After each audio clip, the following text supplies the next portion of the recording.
Netcasts you love. From people you trust.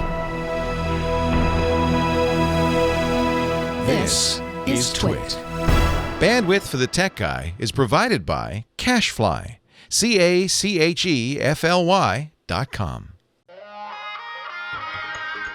Hi, this is Leo Laporte, and this is my Tech Guy podcast. This show originally aired on the Premier Networks on Sunday, December 6th, 2015. This is episode 1244. Enjoy. The Tech Guy podcast is brought to you by ZipRecruiter. Are you hiring? With ZipRecruiter.com, you can post to 100-plus job sites, including social networks, all with a single click. Screen, rate, and hire the right candidates fast. Try ZipRecruiter with a free 4-day trial now at ZipRecruiter.com/TechGuy. And by Epson's new EcoTank printers. With Epson's line of SuperTank all-in-one printers, you can print thousands of documents without running out of ink. EcoTank is loaded and ready to print when you are. Visit Epson.com/EcoTank to find out more. And by Gazelle, the online marketplace for buying and selling used gadgets. Shop from a variety of certified pre-owned electronics or trade one in for cash. Give new life to a used device. Visit Gazelle.com today. Hey, how are you today? Leo Laporte here, the Tech Guy. Time to talk computers and the internet and home theater and digital photography and latkes, jelly donuts. It's Hanukkah. Happy, well, this isn't the first day, but at sunset we begin. And we'll talk digital photography in just a little bit with Chris Marquardt, our digital photo guy. He's sitting in the chat room ready and waiting. If you want to sit in the chat room, join the kids, the smart kids, the wiseacres in the back of the class. It's so funny, even when we have studio audiences here. If there's rows, nobody ever sits in the front row. It's not like you're going to call on somebody. We went to, for my birthday last week, Lisa and I flew to Las Vegas to see Cirque du Soleil.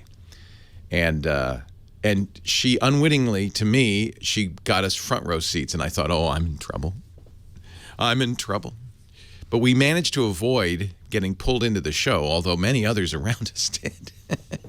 And it was the sexy Cirque du Soleil. So I'm very glad. I'm especially glad that I didn't get pulled into the show. So I understand why people don't sit in the front row. But you can, on this show, sit in the front row. It's okay. You'll hear better. All you have to do is go to techguylabs.com. There's a link there to the chat room right under my picture. People sometimes say to me, I went to the website. I can't find the phone number. You said it's there. I can't find the chat room. You said it's there. It's on the front page, but it's hidden because I know you're looking at my picture and just saying, wow, that is one handsome man. And then you don't see underneath. You're not saying that? Oh. Well, I don't know what the excuse is, but it's right under the picture there. And you could join the chat room. You could be a part of the wiseacres and the helpers. 600 strong. Today, 487 in there right now, although the number's going up as the show gets underway. And that's a very important part of the show. When I first started doing, it was computers back then, computer question and answer back in 1991. I could pretty much answer everything because there wasn't that much, I knew, it wasn't complicated as well. It's become complicated. Back then it was Windows or Mac. I don't think we talked much about Linux. The internet wasn't really around. I mean, it was around, but nobody could use it. So you talked mostly about Windows 3.1 and DOS 6.0, 6.22. I could master that. That was easy. One man could do that. And we didn't have Google then, so I couldn't, do quick Google searches or anything, or I couldn't refer people to web pages for extra help, and none of that. We didn't even have a web page. What's a web page? It had only been invented 2 years earlier. Nobody knew about that. Life was easy. Those were simple times. Now, we got to cover not only Windows, and by the way, 18 different flavors of Windows, all the way up to Windows 10. We got to cover Macintosh. We got to cover iPhone and Android phone and a huge variety of the Android phones, tablets, home theater, digital photography. I mean, it just goes on and on. There's a huge. So while I attempt at every juncture to master every one of those fields, I'm afraid I can't. So that's where the chat room comes in handy. By the time we fill up that chat room, 504 in there right now, they're all coming in. They're all filtering in. Think of it as a giant room full of smarty pants. And they're sitting there waiting for your question, and they can answer those. You can query them, and they'll say, yes, I know exactly what you're talking about. And if they can't do it, well, we also have the website, techguylabs.com. All the questions and answers are there, at first in text, eventually audio and video after a few days. And then you can go and you can see the question, see the answer, and you can add your thoughts because we have a comment section. That's all free and open and no sign-up or anything. So I think that there's no question that will come in that we can't answer if there is an answer. If there's no answer, I don't know. I saw a very odd story this Sunday, because I'm always scanning the news for stuff you might be interested in. The amazing fact that there are more now cell phone-only households in the United States than there are landline, no cell phone, even landline plus cell phone. There are only 8% of the households in the whole U.S. of A., only 8% have a landline but no cell phone. About 42% have a landline and a cell phone.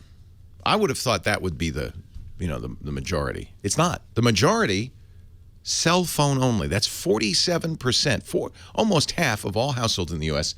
have a landline, or don't have a landline, have only a cell phone. Wow. And you know who tracks that?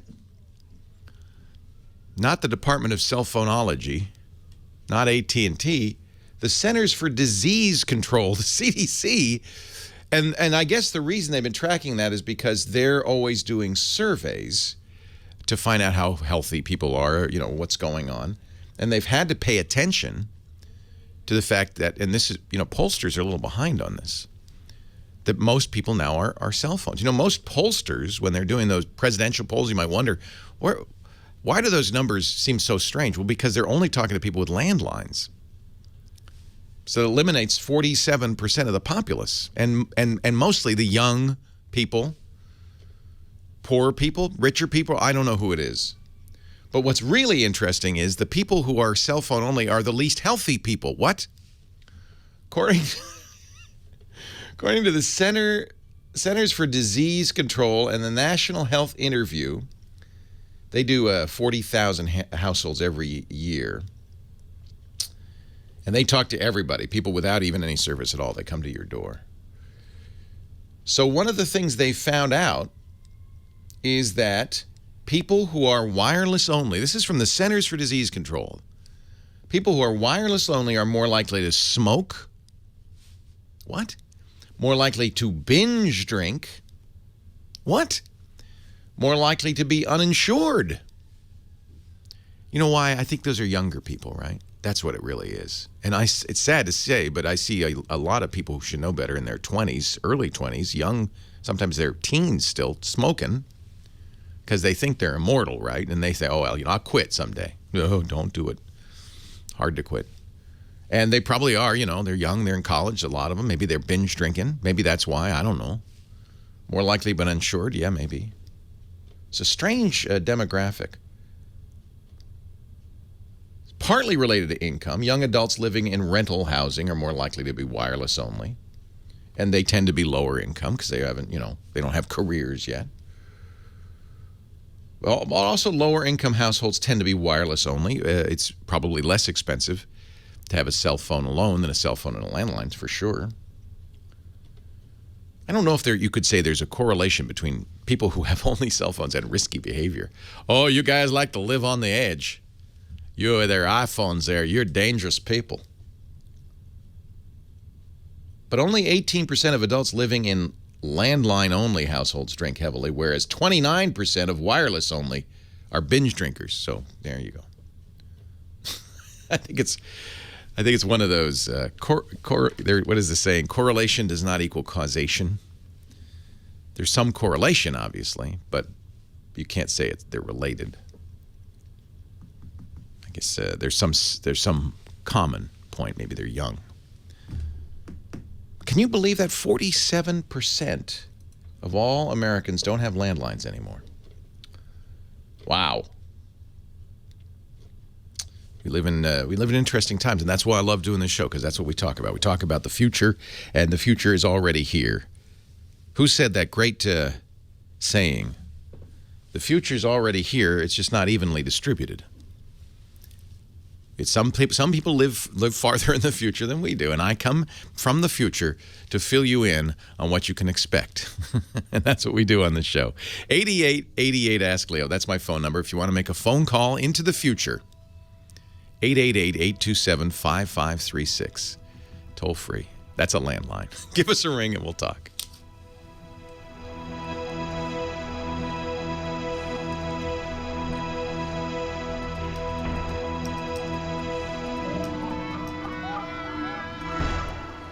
That was William Gibson of Neuromancer fame who said that.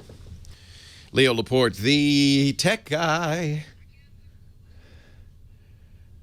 8888 Ask Leo. That's the phone number.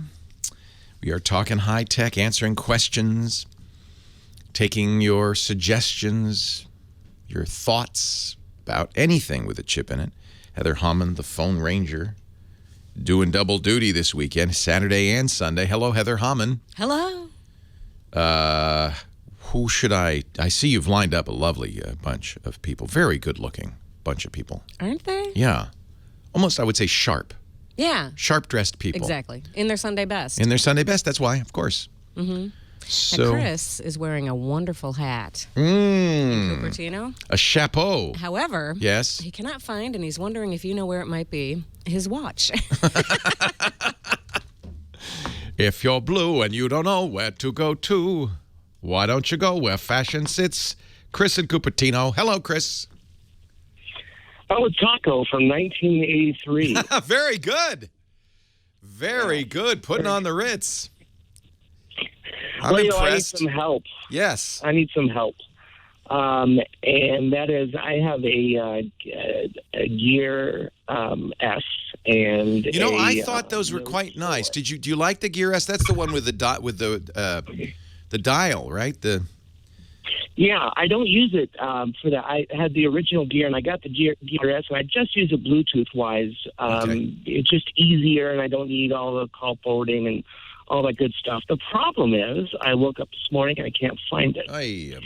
And so the one thing I thought of is I looked in Bluetooth, and my Bluetooth settings, rather, and it shows, the Gear being there, obviously not currently paired. So it's good. Is there a way I can kind of reverse engineer and look at the history of when the item was paired last?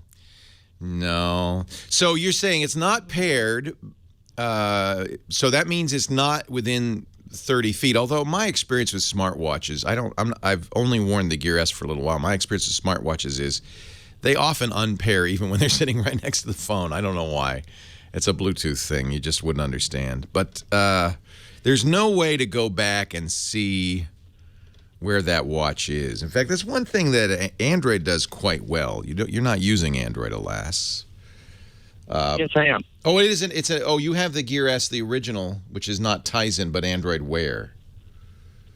Is that right?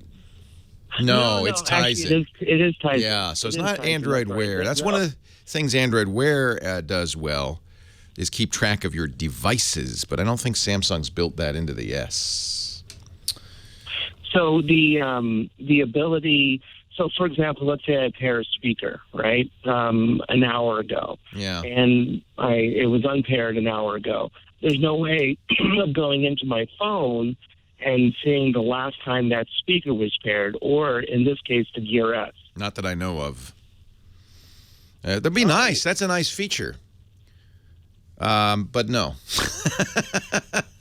Wouldn't that help you find your watch? Where's the last time you saw it? That's what I always ask my kids. Well, where's the last time you saw it? If I knew, Dad, it wouldn't be lost. Where's the last time very you saw true. it? Yeah. Yeah. No, I don't. Unless I'm looking at the chat room, unless somebody knows something I don't know, I don't believe that's a feature that Bluetooth supports. That would be a good thing, though. You could easily build that in. Samsung could have built that into the Gear S. I think it's just an excuse for you to get the new Gear S. You had the original Gear S. Yeah. The new one's nice. Wow. The S2 is round. How long ago did you... The Gear S is so big. Now, wait a minute. Isn't that the one that has a phone in... Is that the one that has a phone in it? Yeah, it's the one that has the phone in it, although I just use it. I don't have it activated. Oh, because then you could... Then... Yeah, see, then maybe you could find it. You could call it. Yeah. And it would be... If the battery weren't dead, it would be on the... be on the network. You might be able to track it down that way. But I don't... You never set it up. An Android device manager won't work because it's Tizen. So I think you're out of luck, and the chat room seems to agree. But it's in the house. It's in the house. It's around. That thing's big. You can't lose that, Chris. Well, evidently I did, and more importantly, it's just tracking back in terms of, geez, do I want to go back to that bar from last night? Oh yeah, during the daytime. Oh yeah, you left it in the bar. Sure, yeah. But I've been a big fan listening to you from actually when you replaced Jeff Levy on KFI, and been a listener ever since. Oh, that's great. I do thank you for everything. I have been meaning to mention that Mr. Levy passed away a couple of months ago. I'm sad to say. He was a great guy. I had appeared on his show. He was the computer guy on KFI. And back in 2000, I want to say 2004, he moved to another station in Los Angeles, and the very... KNX, yeah. The very nice program director at KFI, Robin Bertolucci, who's still there and is probably the queen of L.A. radio, called me and said, would you like to? I said, yes. You didn't even hear what I said. I said, I'll do it. Whatever you say, Robin, I'll do it. And ever since, I've been on KFI and now all over the country doing the Tech Guy show. So I owe Jeff a little bit, and great guy. You can kind of see his final thoughts and a tribute to him at his website, jefflevy.com.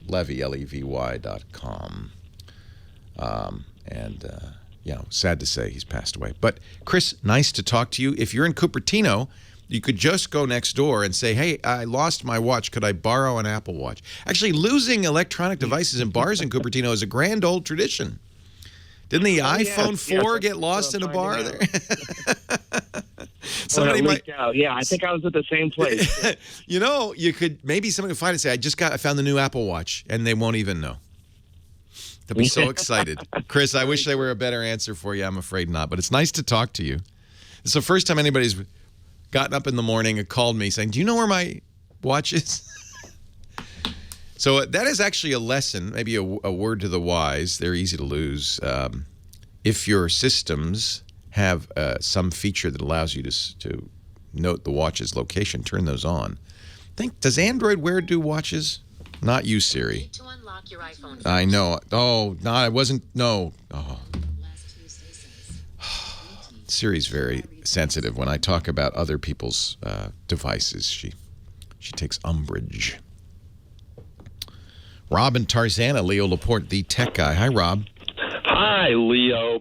Got a question for you. Yeah. And I've gotten a little mixed up. I've listened to you quite a bit, but if I'm tethering my smartphone to my laptop so it can receive the phone's signal, should I still use a VPN to protect myself, or are the VPNs primarily for when you're using a public Wi-Fi? Yeah, your smartphone is not public. And in fact, modern LTE-based smartphones, all of them are, the data is encrypted. And to my knowledge, no one has yet figured out how to hack it. It was very common to get the old cell phone technologies hacked. In fact, Steve Wozniak used to listen in on phone calls all the time. He was proud of that. He liked to be a little bit of a hacker and a troublemaker. But no, you're secure.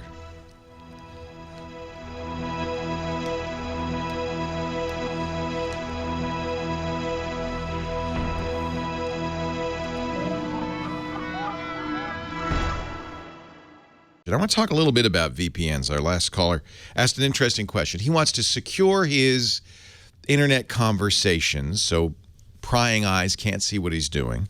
He's tethering to his smartphone. The tether to the smartphone, which is over Bluetooth, is fairly secure. Bluetooth is not the securest of all protocols, but secure enough. It's not something somebody can just see what's going on. It is encrypted.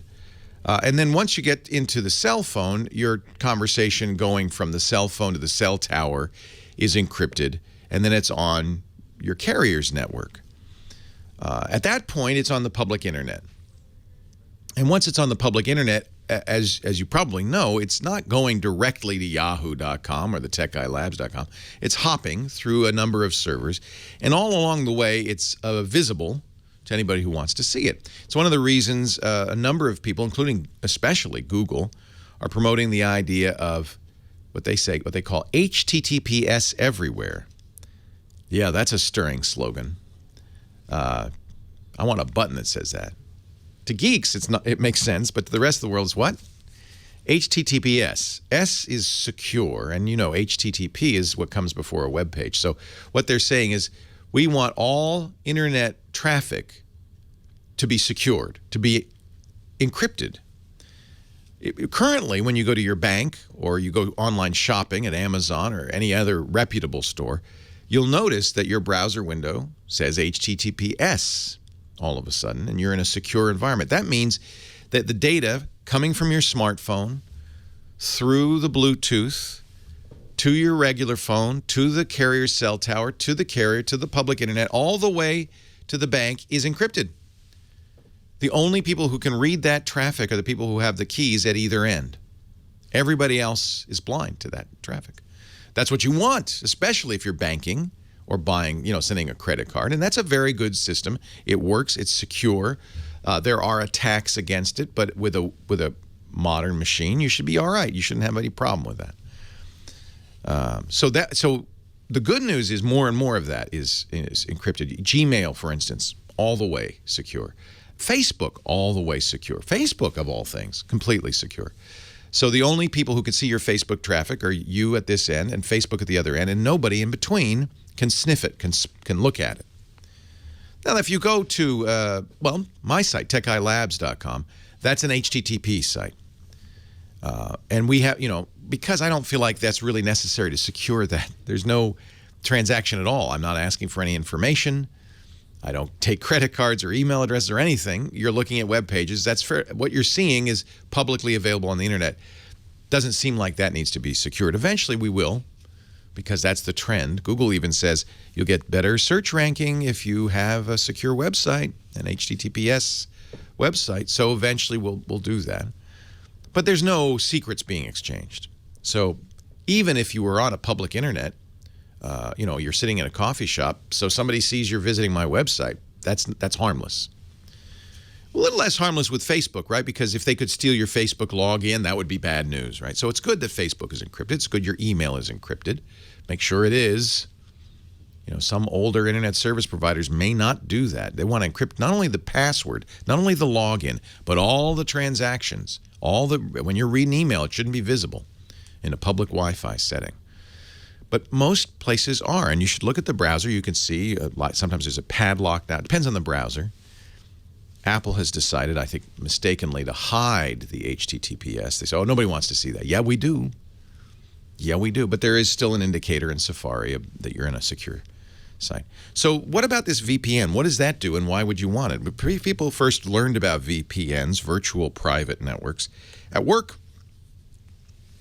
A VPN is what your business might use so that employees can be on the business network, the company's network, when they're at home. You don't want that to be a public event. You want that to be private. And you want to authenticate the person so that it's really an employee when they're on the network. So most businesses, if they allow logins from off-site, from your house or from traveling, will use a VPN. You run some software on your computer, you log in to the work computers, and now it's as if you're sitting in your office. The way that works is it makes an encrypted tunnel. Think of it as like a brick tunnel. It's impervious to prying eyes, and all the data is going back and forth through there. There's two parts, of course. There's the authentication and there's the encryption.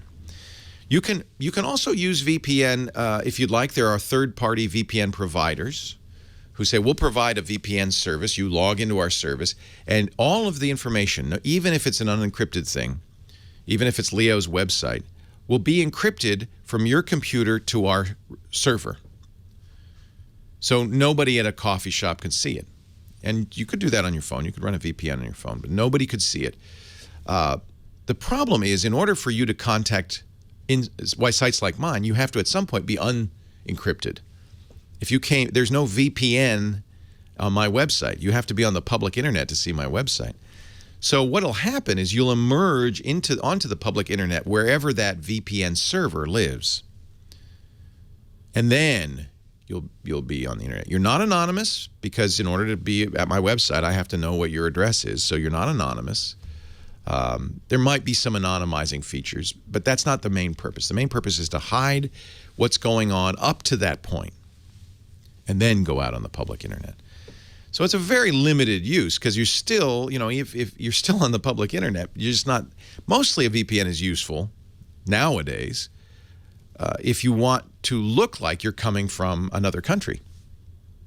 Why would you want to do that? Well, people sometimes want to watch BBC shows. The BBC in the UK blocks any addresses outside of the UK because it's a public service paid for by British citizens, with their license fees. So they say, well, if you're outside the United Kingdom, you can't watch the BBC. So there are people who want to watch shows on the BBC. Hey, you want to see Doctor Who the minute it's available, who will use a VPN with an endpoint in England. Then you look as if you're from England. And of course, a lot of sites are now wise to this, unless they take other measures to verify your location, they'll say, oh, yeah, you're in England, so we'll let you watch Doctor Who. That's the chief use.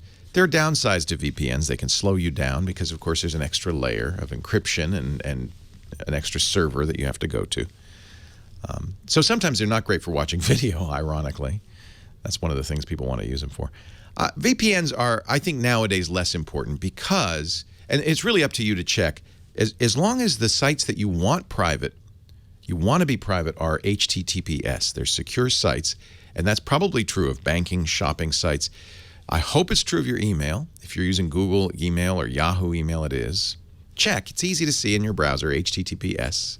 If those are secure sites, all the transactions, the logins are secure, then the VPN doesn't really add any additional security. It only encrypts, only protects you when visiting sites that like mine, that who cares? Oh, he's visiting techguylabs.com. Oh. So I think that as long as you understand what a VPN does, you can decide whether you want to. There's a cost to it. Not only a financial cost, you usually have to pay a few dollars a month for it, but there's a speed cost, a complexity cost, and it may not really be necessary as long as you understand that what's encrypted and what's not in your transaction. So I wanted to explain that. I think people it's a default now. Oh yeah, I need a VPN. Not necessarily. It used to be. But now that most sites that you really want to be secure are encrypted, are secure, I think it's less necessary. 8888 Ask Leo, and on your cell phone it is safe. It's encrypted until it gets to the cell network, just like other internet traffic. More of your calls coming up. Leo Laporte, the Tech Guy.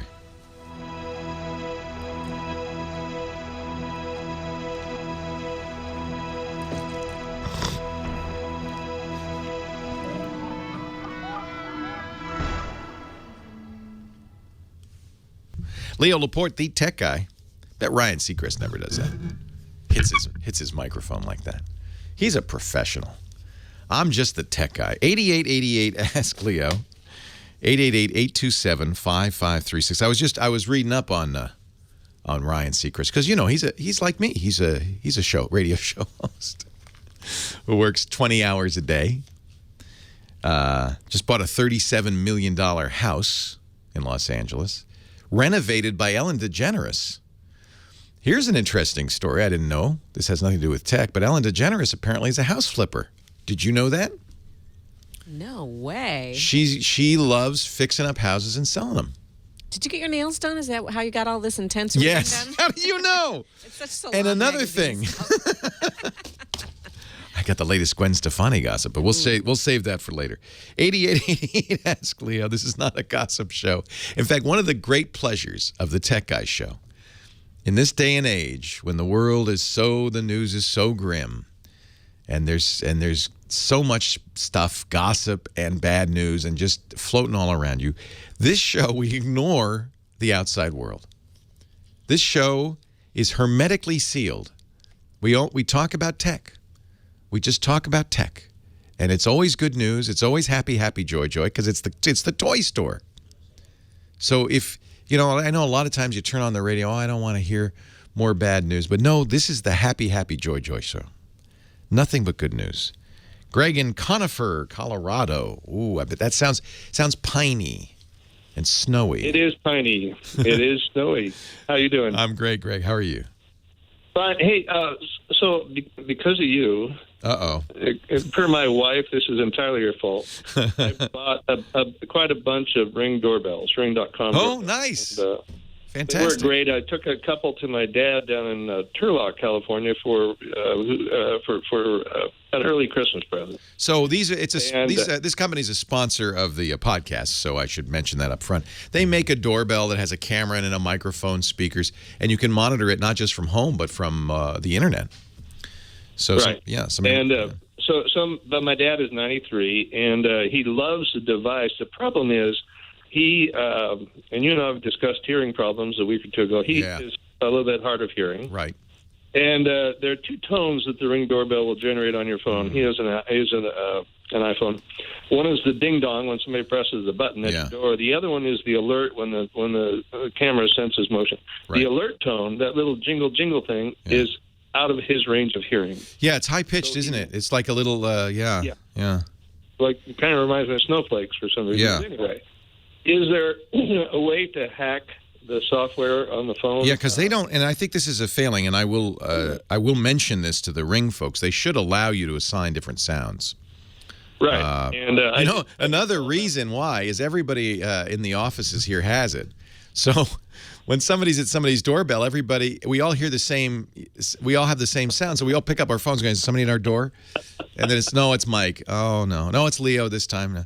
So it should be, they should have assignable. That's something that's you kind of almost expect. It's a little trickier with the iPhone. On Android, it would be fairly easy. You would create a suitable sound and name it the same thing as the Ring sound and put it in there, and you could replace it. The iPhone doesn't like you to do things like that. So, well, I have it on I'm Android. Can I experiment with that? How would I do that on mine? Well, what you want to do, and Android has there are a number of file browsing programs you could get. I use Astro or ES. I think it's ES Files. These are programs you download. You don't need to have root, and you can browse around. There's a file system. Apple hides that. They don't want anybody to know that there's directories and file names, things like that. It's supposed to be invisible on iOS. Android goes, well, hey, it's a computer. What do you expect? So that means you can browse around, and you can find a folder. There'll be a couple of places it could be. Ring could place it, and I don't know. I don't have an Android device in front of me. Actually, I do. I could look. Ring could place it in the generic ringtones folder, or it could be in a folder named Ring for the app. And what you'll look for is either an audio file, an MP3 typically, but it could be other audio formats. You'll see an audio file. It'd probably say something like Ring or doorbell. And you can take it, see what it plays, make sure it's the one you want, and then replace it. Create a new one in the same file. You want to make it the same file format and the same name. It doesn't have to be the same size. And you should be able to do that. With the iPhone, you probably still can do it. There's a program from a company called Ecamm called PhoneView, ECAMM.com. PhoneView lets you plug in an iPhone via the lightning cable to a computer and then look at it.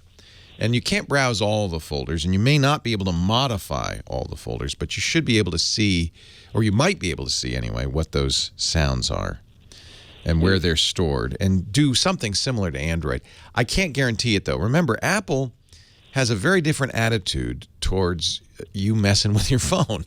They strongly discourage it. Apps can't look at other apps' data, et cetera, et cetera. So it's trickier to do this, and I'm not sure it's even possible, but I'll do some research. I just should get him an S6 and. Try it first on your Android, see if you can do it, and then if you can, then you know what you could get him is a cheap Android tablet, then put the Ring software on there, and that would make the sound. But make sure that you can. I'll also work on this. I have a Nexus 7 in front of me, and I'll look at it and see if I can. And it's running the Ring software. And then the real thing to do, we should all do, is just call Ring or email Ring and say, hey, it'd be really nice if you would add this feature, because that is easy for them to do. We would like assignable ringtones. And you have a very good case for it. It's not just for, aesthetics or vanity. It's because your dad can't hear the wind chime sound it makes. Right. Yeah. I don't like it because I don't. I did call them, and they do have. They said they would invite me to some sort of. It's in beta. Parties for them. Interesting. That means they're testing it out. There might be a newer version of the software will do this. I would like to see that. Yeah. Hey, thanks for the call. I'm glad you. So you like it? It's working for you and your dad? Well, I've got 7 of them, and they all work for me, which keeps me busy. 7? Well, there's some in Conifer, and some. I've got a lot of entry doors. Some in Florida. That's fantastic. So when you're at your vacation place in the mountains, you can hear what's going on in Florida. Isn't that great? I love that. Well, it's you don't like to leave a house unsecured, and so it's not as elaborate as a whole in-house camera security system, or you can't open the door with a Ring. But for what it is, very simple, and it gets the job done. And I think for a lot of people, that's all they need. Nice to talk to you again, Greg. Same to you. Good weekend. Bye-bye. All the best to your dad. That's something every app should do, and it's I'm sure it's on their list.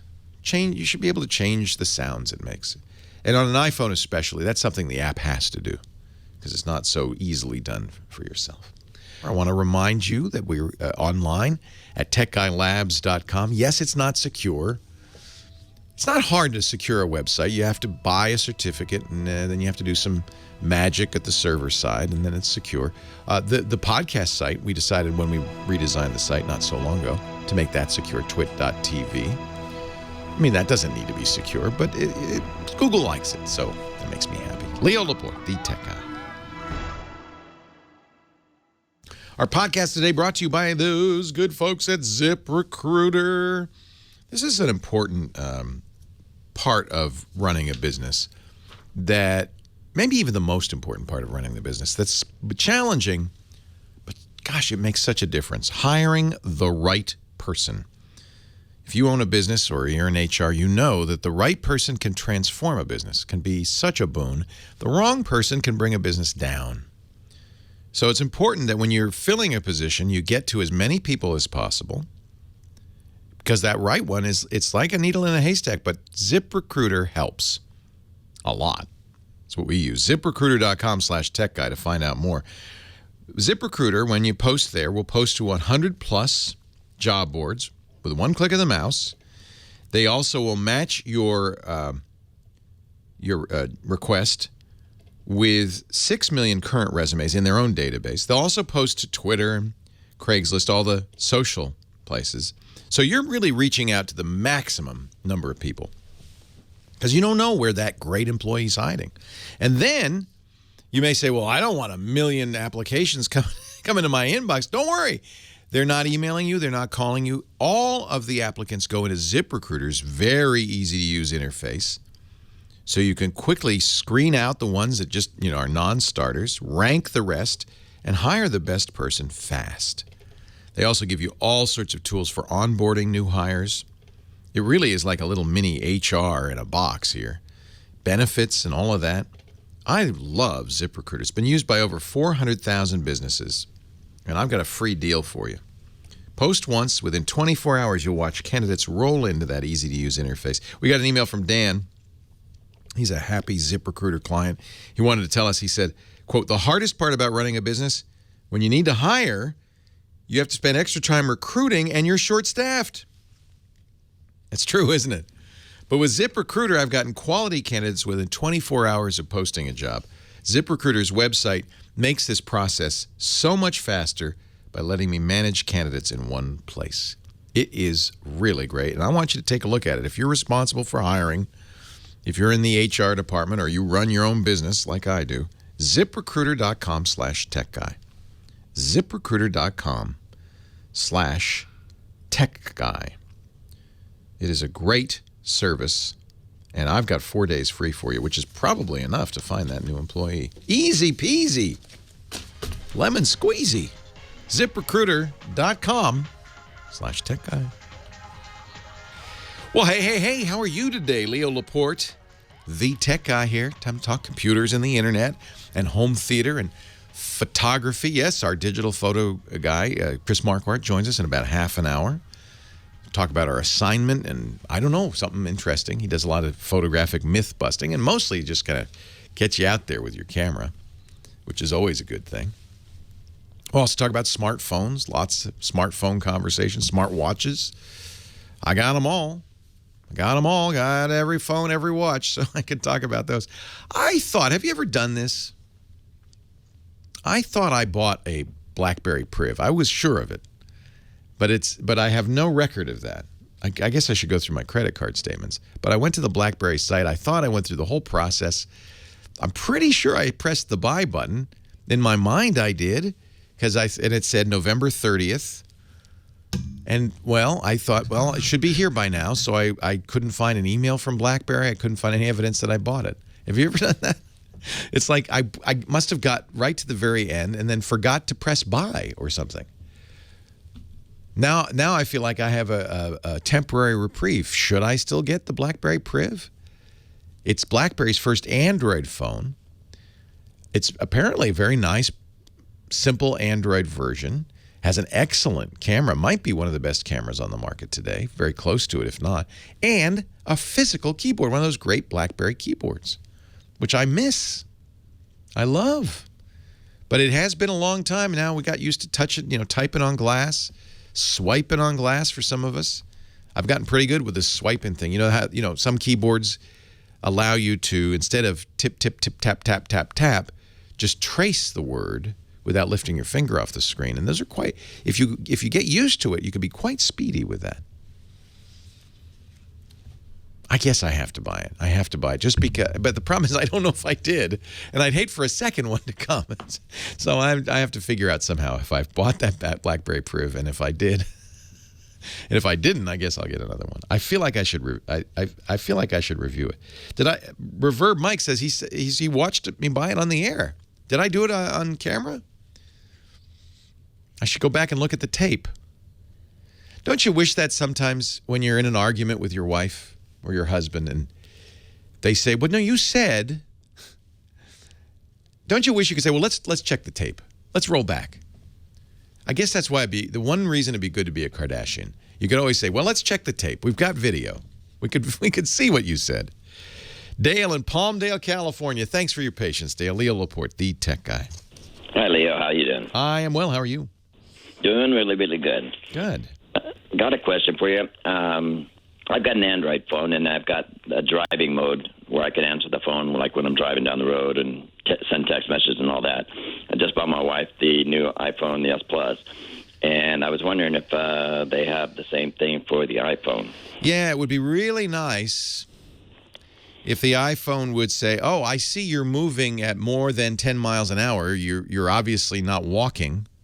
You must be driving, because the GPS would know that, right? And then it would switch into some magic mode. And Motorola's assist program on the Moto X's do this.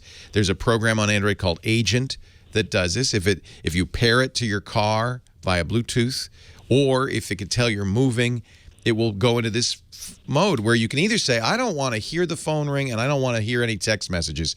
I want to pay attention to driving. Or you could say, if the phone rings, tell me who it is, and I can answer with my voice. I don't have to take the phone out of my pocket, which is a violation of state law in many states. In fact, we talked to a trucker yesterday who said the fine is thousands of dollars if you're a trucker. With text messages, it says, you have a text from Lisa. Would you like to respond? Would you like me to read it to you? And you say yes. Then it reads it to you. Would you like to respond? Yes. And you can dictate a response. By the way, all of those things are still somewhat distracting, but I guess it's better than trying to handle a phone while you're handling the steering wheel. I don't know of a way to do it on the iPhone. I looked at a couple of websites.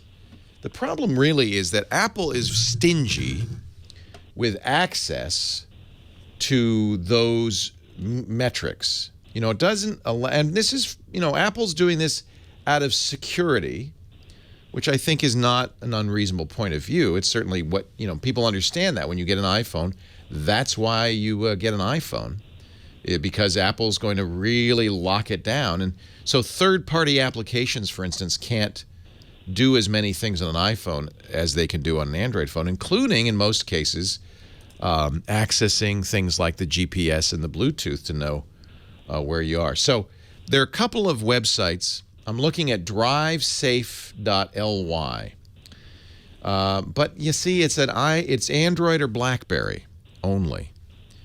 Let me see if there's another one. Here is one, Drive Safe on the iTunes store, Drive Safe mode. Protect your loved ones with this patented application. You'll get a notification via email when the driver's phone is in use and is in motion. So it doesn't prevent it. It just snitches. That's not what you want, right? That's just that's so your kid is talking on the phone.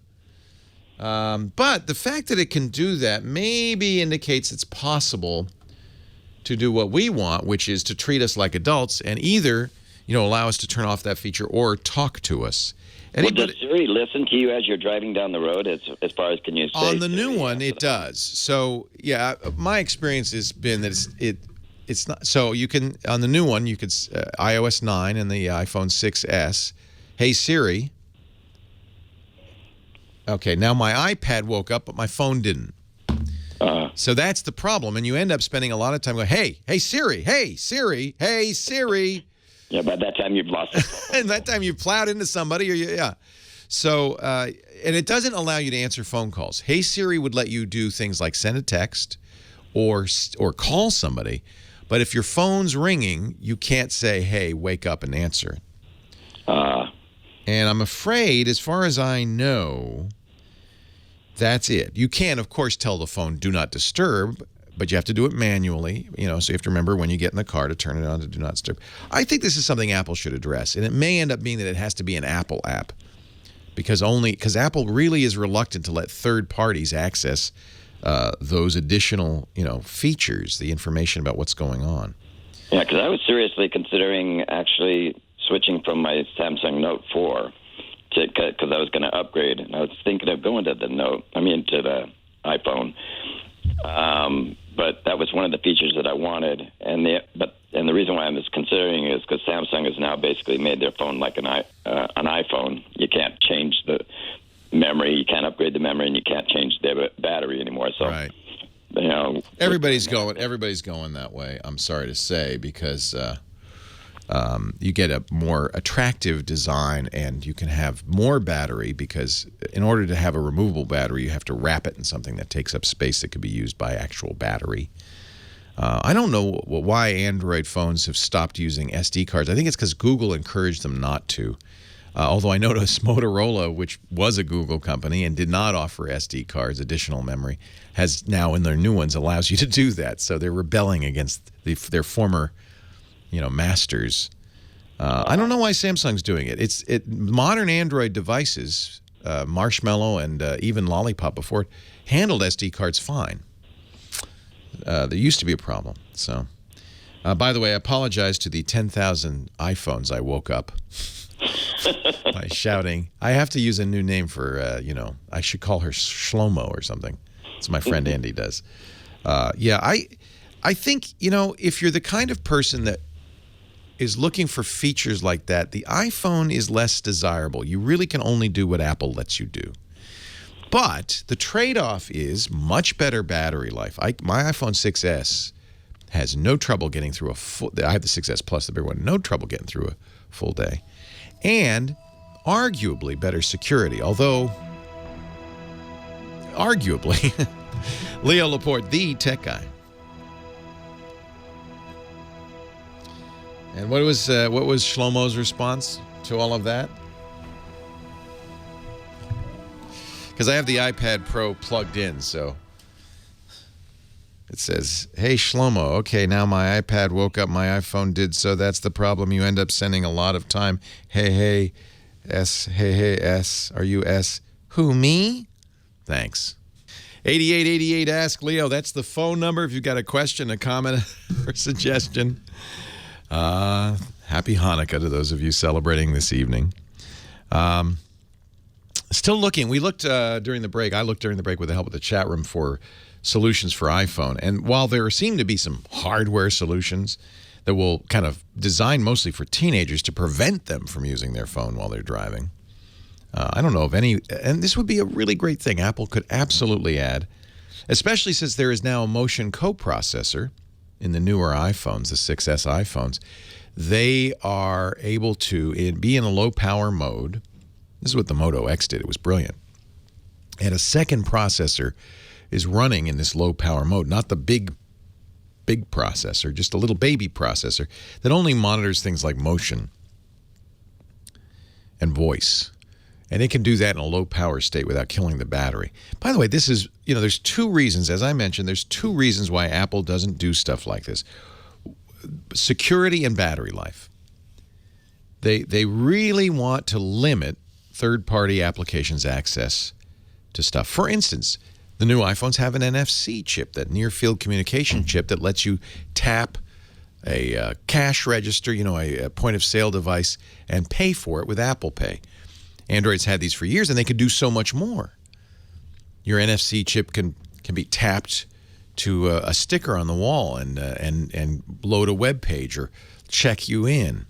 It can be tapped on a Bluetooth speaker to pair the phone to the speaker, but not on an iPhone, because Apple doesn't let any third party have access to the NFC chip. The only thing Apple allows for the NFC chip is payments through Apple Pay. That's it. And that story goes on and on and on in the iPhone. The Apple tightly controls it. It's one of the reasons iPhones get better battery life. The issue of whether it's most secure, you could debate, because there are flaws in the iPhone that mean they're just different attack paths. I don't know if it's more secure. I, in fact, don't think it is more secure. But which is not to say that it's insecure or that Android phones are insecure. The exploits that take advantage of flaws in Android are few and far between. There have been exploits on iPhone apps, rogue apps that have gotten into the App Store and so forth. They're few and far between as well. I think you're pretty safe on any mobile platform. But I think it's hard to make the case that Apple's, I would say, draconian control of how the system works has given us a better, safer system. It's given us maybe a better system, unless you want to do those things. Tom in Albuquerque, Leo Laporte, the tech guy. Hi, Tom. Hi, Leo. How are you doing today? I am well. How are you? I'm good. I got a question about backing up my Mac. Okay. First of all, I'd like to say I upgraded to Windows 10 on my main computer on your say-so, and I've loved it. So well, that's a relief. That's a relief, because I think it's a small percentage, but there are a number of people who are having all sorts of problems with Windows 10. I haven't, but there are people saying that. Me neither. I'm loving it. Yeah, good. I have a small Mac that I use for writing and stuff like that, and I back it up to a hard drive. But when it notified me that I was losing a bunch of disk space, and when I opened up this computer and looked at the storage, it's got like 90 gigabytes that it's got labeled as backups, and I've been trying to reclaim that space. So you think you're backing up to a separate drive, but apparently it's also backing up to the local drive. It must be, and I can't. I'm not a Mac person, so I can't for the life of me figure out what I'm doing wrong here. The first thing I checked, Macintoshes come with a backup system called Time Machine, and that's the first thing. That's the first thing I'd suspect, is that in fact, Time Machine has decided to back up to your internal drive, which you don't want it to do, I don't think. So go to the so under the Apple there's a selection for system preferences, and in that's called that's the control panel for Apple, and a system preference pane, which is what Apple calls those control panel units, is called Time Machine. Take a look at it. Make sure I would turn it off. I don't use Time Machine. Time Machine was Apple's easy to use backup, but again, like Apple, as with what I was just talking about, Apple makes it easy by making it very limited in capability. It's not my preferred form of backup for Macintosh. So make sure it's turned off. And I suspect, I mean, if you didn't set up any other backup, then Time Machine's doing it. And it shouldn't do it on your local drive. That's not. It's supposed to do it on an external drive. But what I recommend, there's a really excellent backup program for Macintosh called Super Duper. And you can just Google Super Duper. You'll find it. And it can be used in a traditional backup method, just automatically synchronizing with an external drive, which is what I would do. But it can also make that external drive bootable. It can actually duplicate there's nothing on Windows that does this. I love it. It can in real time keep that external drive identical to the internal drive, so that if the internal drive dies, you can boot to the external drive and operate the machine. It's a great way to back up. Oh wow! Yeah. Yeah, I've been using Time Machine. I can't find the settings in it anywhere. So yeah. Well, settings, you don't need settings. We'll do it for you. This is Apple's attitude. No. Settings, no. We just do. It just works. Don't. And I feel it's a little patronizing. Don't worry your pretty little head. We'll take care of it. You don't need to know where we're putting the data.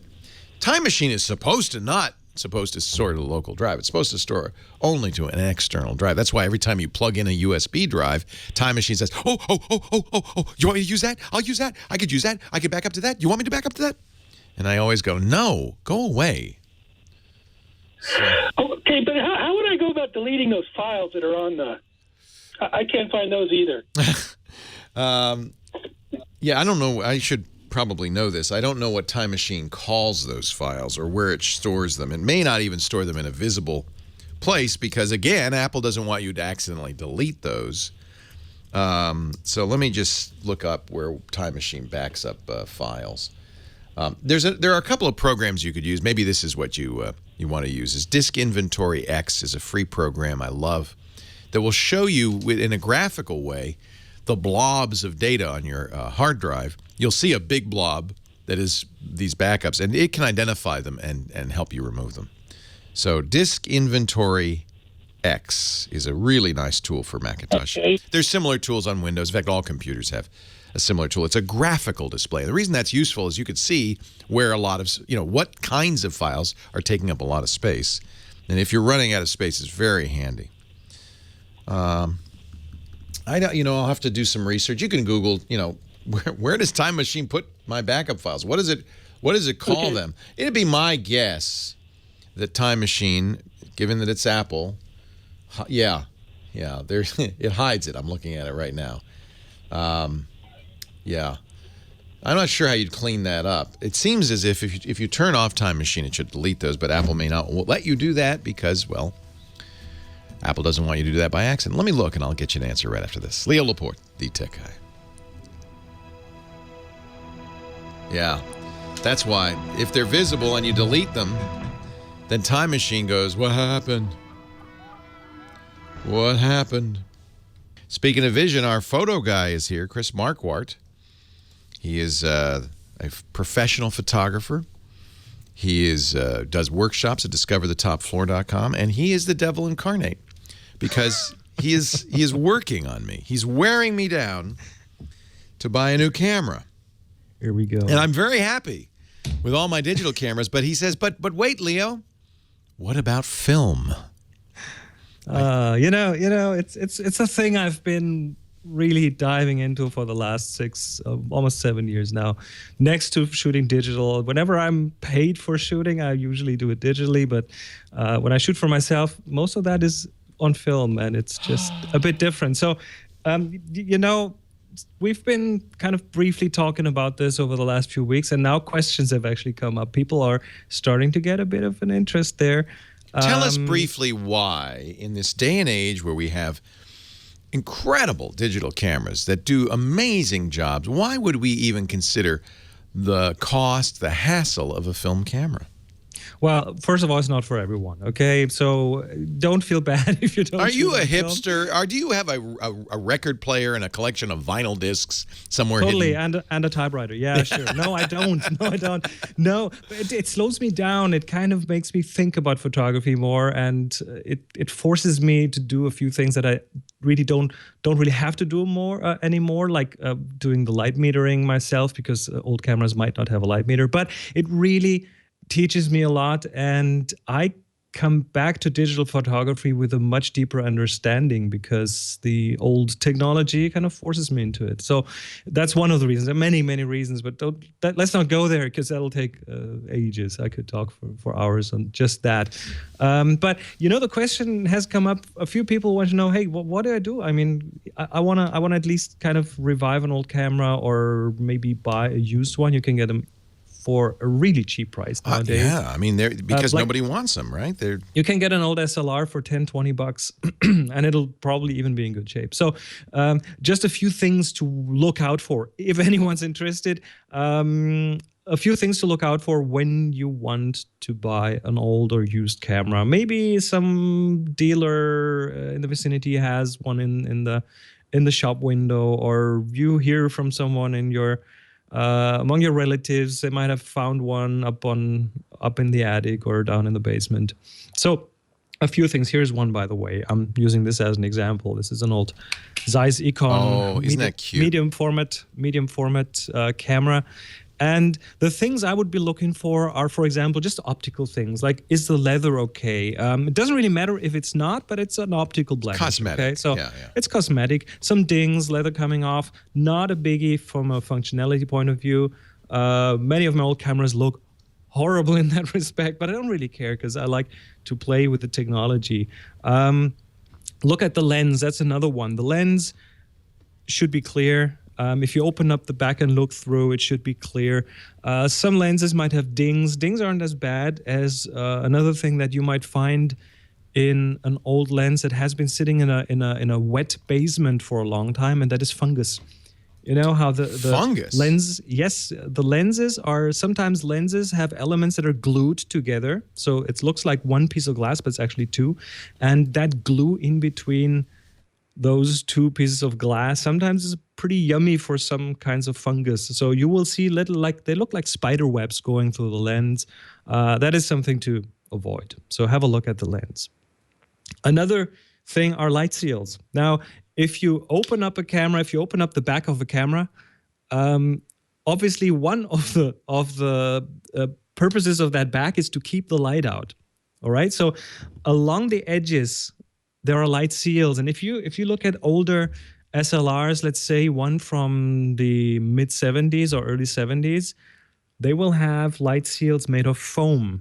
Now, foam has only been invented sometimes in the 1960s. So back then they didn't have much long-term experiences regarding the foam. So what happened is that some of those foam seals are starting to disintegrate. They're starting to come apart. They're starting to crumble and come off, and then the camera isn't that light tight anymore. That is something to watch out for. There are replacement kits. You can actually use a toothpick, use some methyl spirits, and kind of take the old ones out, put new ones in. That's definitely a DIY thing that you can do. Just something to look out for. Some of the older cameras don't have that. What they have is called a labyrinth seal. So you have like metal folded around corners, so the light would have to travel around several corners, and this way it can't come through. Those are typically never a problem. One more thing that I will typically watch out for is the shutter.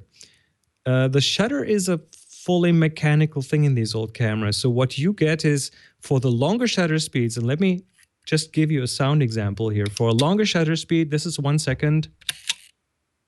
Hear what it's doing? What is that? It should usually be kind of a continuous sound. It's like a mechanical timer or something? It's a mechanical timer. It's like a little clockwork in there, you know? It sounds like it's slipping a little bit. That's exactly the problem with some of the older shutters. So you couldn't use a mechanical timer. Can you have regular shutter? I mean, the shutter that you have in there, if you go for the shorter shutter speeds, let's go for a 25th of a second, for example, that one sounds just right. But if you go for the longer ones, like half a second, sometimes those tend to get stuck a bit because the oils in the shutter, I mean, it's fully mechanical, right? So the oils in the shutter will harden over time. They will gets slower. The shutter speed. So the half second might be a second long, or the 1 second might be 2 seconds long. But you get to love the quirks and idiosyncrasies. Well, and there are people who still fix them. So that's important. I mean, of course, buy it from a reputable source, although you'll see amazing deals on eBay. But you don't know really what you're getting. And if you don't do that, find a person who is adept at repairing vintage cameras, right? Yeah, and the bigger sellers. I mean, the B&H has a used department. I think Calumet has a used department. KEH.com sells pretty much only used cameras. So there are a lot of dealers out there who still are who sell used cameras and are still very, very reputable. And of course, film is still available for most of those. Well, that's my next question. Yes. So if you get the camera, can you get film? You can. Yes, you can. But is it new film or is it like old film?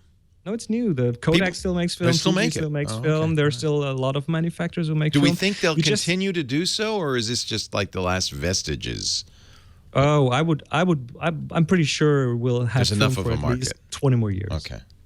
Yeah, there are actually smaller companies starting up now, starting to get into making films. So now, I used to love going in the darkroom, processing the film, and the chemistry, setting up the Bessemer enlarger, making my own prints. But I don't know if I really want to go out and buy an entire darkroom, dedicate a room to it. Do I have to do that? No.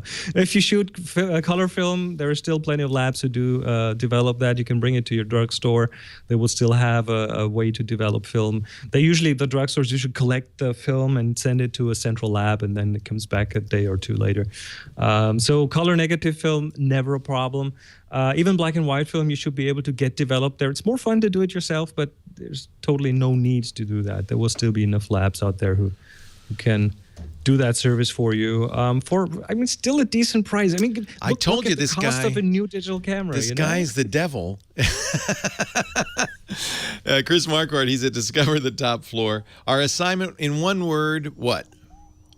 Oh, we don't remember. Me. What is it? I'll look it up. Just hold on. Tech Guy Group. It's Windy. Tech Guy Group at Flickr.com. Leo Laporte, the Tech Guy. Who's walking down the streets of the city? I'll remember that one.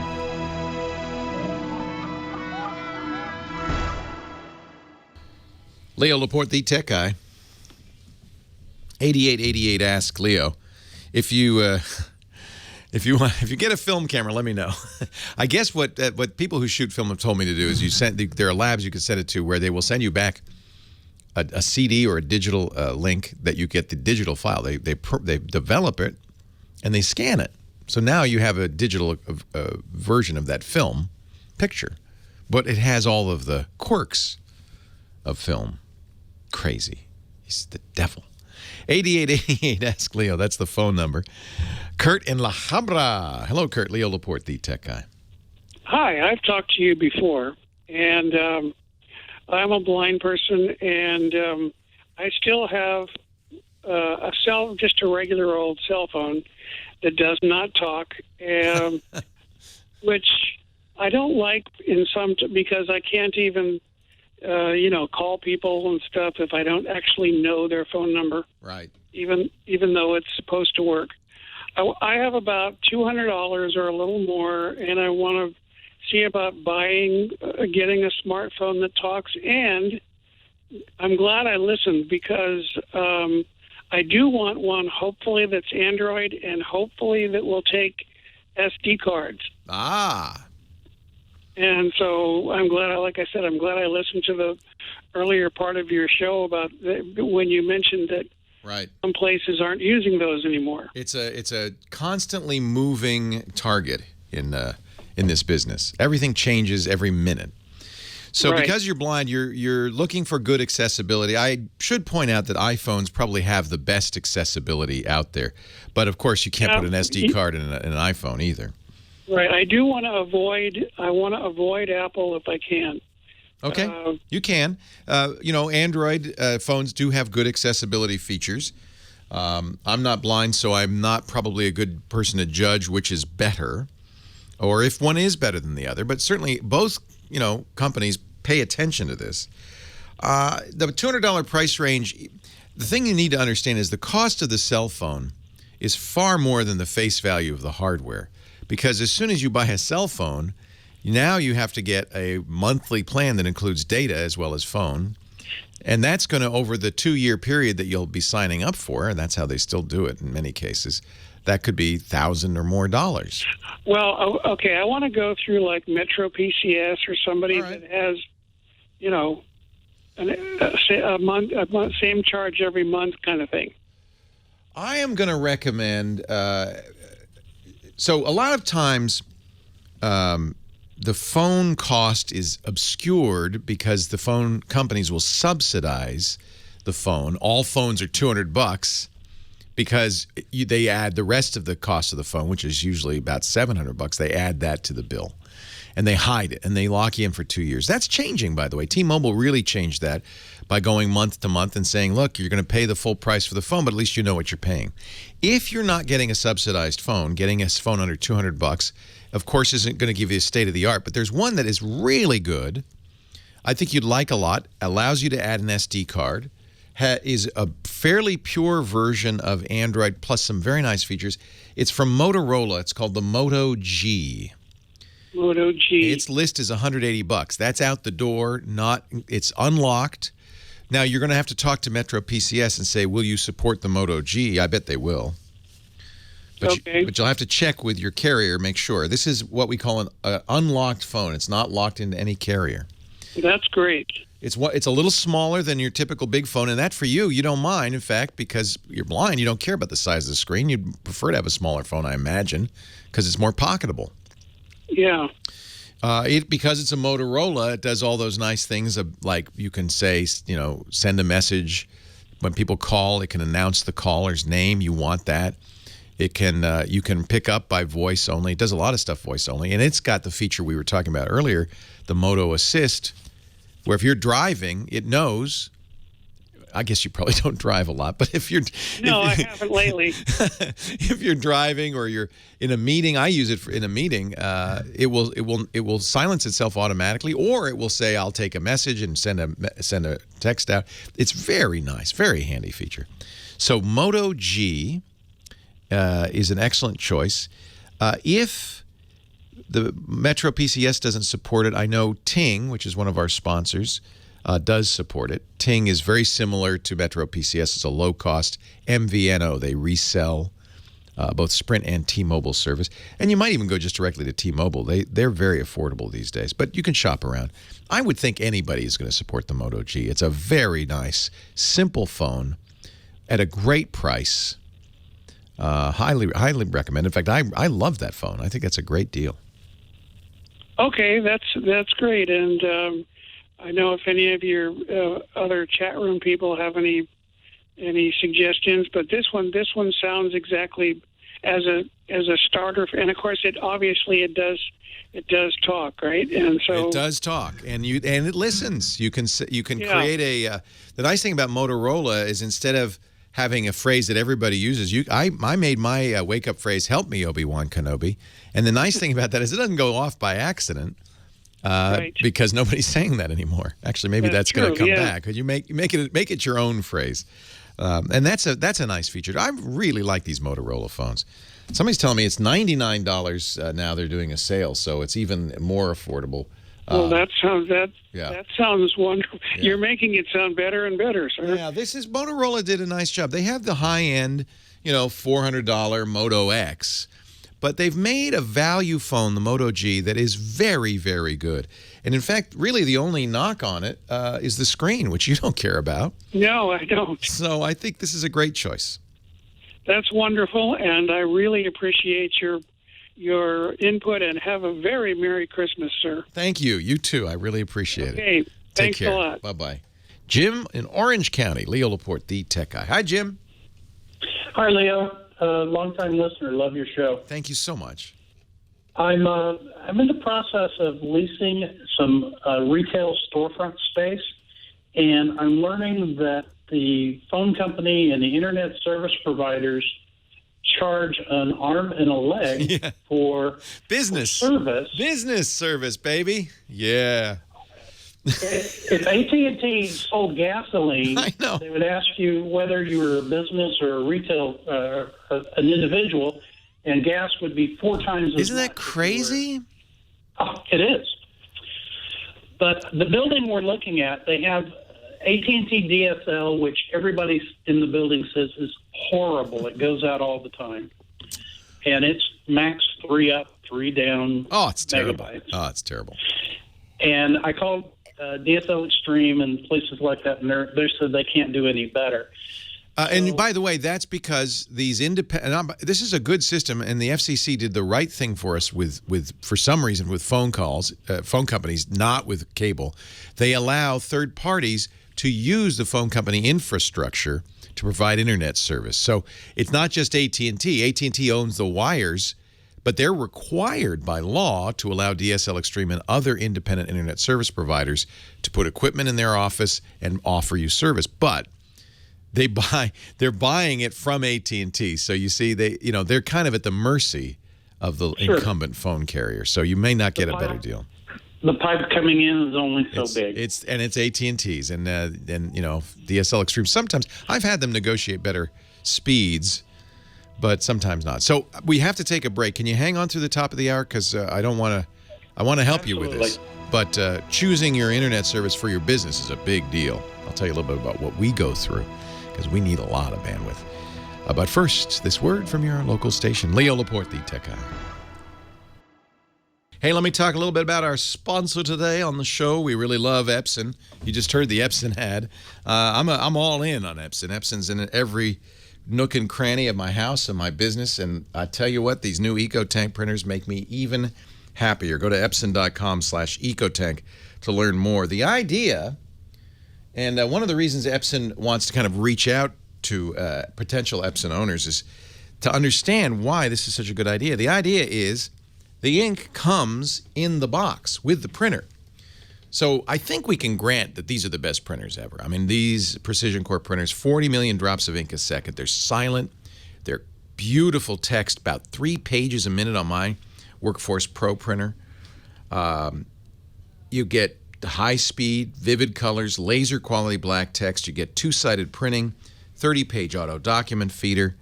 Prints wirelessly over your Wi-Fi, and that works with tablets and smartphones too, which is awesome.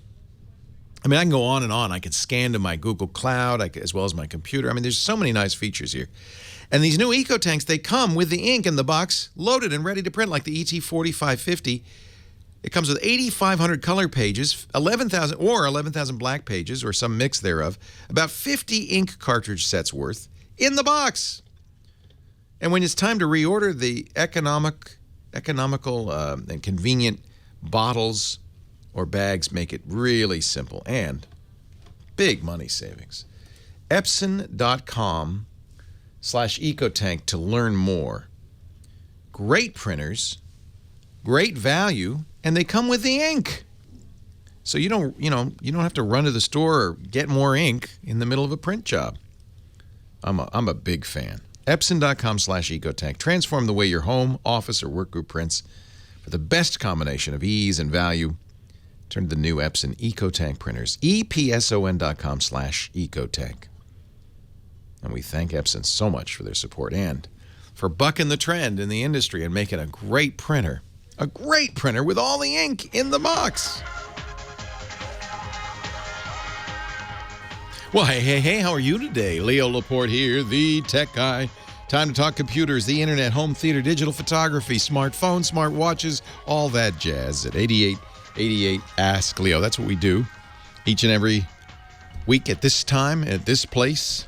We gather together as geeks in common, or budding geeks, or wannabe geeks, or people who are not geeks in any form or fashion, but are just enjoy foreign language programming. That's you're welcome to. Website is techguylabs.com. I put all the answers there. We put audio and video of the show there after the show. We put the playlist, the music, the Nathan plays. Everything goes on the website. And it's free, and there's no sign-up. I don't have a monthly fee or, a membership.